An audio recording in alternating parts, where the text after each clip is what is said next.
ค่ะพี่เอิญเป็นมะเร็งนะคะสมองนะเคยผ่าตัดมาแล้วก่อนหน้านี้ใช้ครีมมากี่เดือนแล้วคะต่อ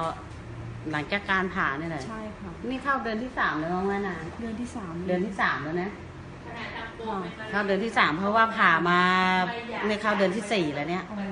เนี่ยเข้าเดือนที่4เลยนะตั้งก็ผ่ามาเนี่ย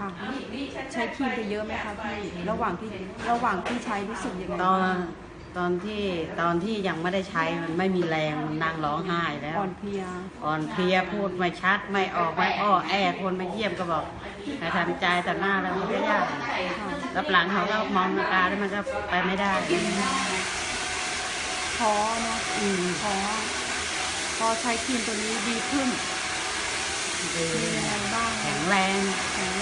แล้วก็พูดชัดแล้วก็จากที่กินข้าวไม่ได้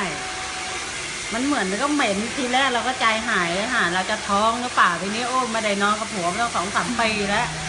มันเหม็นเลยนะมันเหม็นแล้วทำให้มันเหม็นอาหารแล้วมันกินไม่ได้ก่อนที่จะผ่าก็พอผ่าแล้วนี่ก็พูดปกติไหมคะ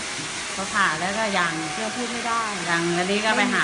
หมอที่เขาผ่าแหละเขาก็บอกให้ทำใจให้ใจเย็นๆประมาณ6 เดือนแล้วอาการก็จะดีจะเสียงก็จะกลับมาเหมือนเดิม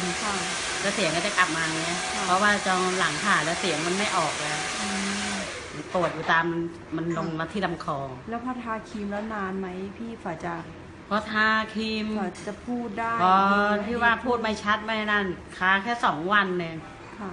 2 วันเนาะทาแค่2 วันถ่ายตรงที่คอตรงที่ว่าเราพูดไม่ออกอะไรเงี้ยทาตรงลำคอนะพาได้2 วันเองเสียงออกมาแจ้วเลยก็งงก็ยังตบหน้าตัวเองเลยน้ามันจะบอกว่า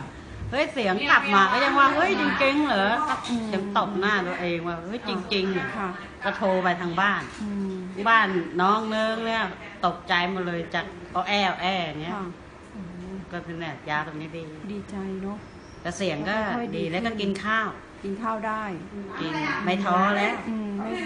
ไม่ท้อก็เขาบอกว่าคนเป็นขั้นสุดท้ายยังหายแล้วเราจะไปท้ออะไรเราเนาะคนเป็นขั้นสุดท้ายที่ว่านอนแย่แล้วนะนอนแย่แล้วพอได้ยาตัวนี้ว่า2-3 วันลุกกินข้าวเนี่ยก็รู้สึกดีตรงไหนบ้างก็ดีขึ้นตรงไหนบ้างคะจากที่ปวดที่เขาพามาที่ทาก็ไม่ปวดเบาขึ้นดีขึ้นแล้วก็ลงมาที่ลำคอช่วงที่นมเนี่ยก็มาทาตรงนมมันจะลงมาตามเรื่อยเลยมันจะมีปุ่มมันคล้ายเป็นน้ำเหลืองเป็นปุ่มเป็นเนี่ยมันจะออกตามคอเนี่ยเชื้อมันจะออกตามคอมันออกมาเป็นนูนๆเลยอ่ะที่คอเราเนี่ยหรอนี่ไงเลยที่คอแต่นี้เนี่ยมันเวลาทาแล้วเชื้อมันจะออกตรงเนี้ยนะคะมันออกขับออกทางนี้เหรอเนี่ยมันจะปูดขึ้นมาเป็นไงมันบวมมันจะปูดขึ้นมาไงตรงลำคอมีแผลไหมไม่มีเนี่ยมันจะออกมาเป็นน้ำเหลืองออกเป็นน้ำเหลืองเนี่ยออกมาแล้วก็ออกมาที่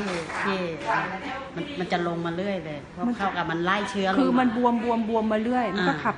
ออกมาเรื่อยเขาไม่ให้บีบถ้าบีบแล้วมันจะนี่มันจะตายแล้วมันออกมาถึงไหนพี่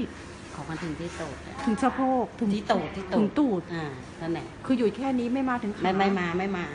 มาถึงขาเวลาทาแล้วมันจะออกเลยนะนานไหมหมายถึงว่าอีกช่วงที่เราทายาแล้วว่ากี่แค่2-3 วัน2-3 วันมันก็ไล่ออกมาเลยพอตรงนี้ยุบออกมาเรื่อยเนี่ยพอมาตรงที่ตูดก็เวลานั่งก็ต้องนั่งเงี้ยมันจะบวมเจ็บไหมคะมันก็ปวดเนาะแต่นี่ว่ามันก็ไม่บีบนี่ทาเอายาทาตรงที่มันบวมเนี่ยตรงเนี้ยเป็นที่คอเนี่ยจะใจคอไม่ดีว่ามันออกตรงนี้แต่เขาบอกว่าถ้าเป็นเนี่ยเขาห้ามบีบถ้าบีบแล้วมันจะแตก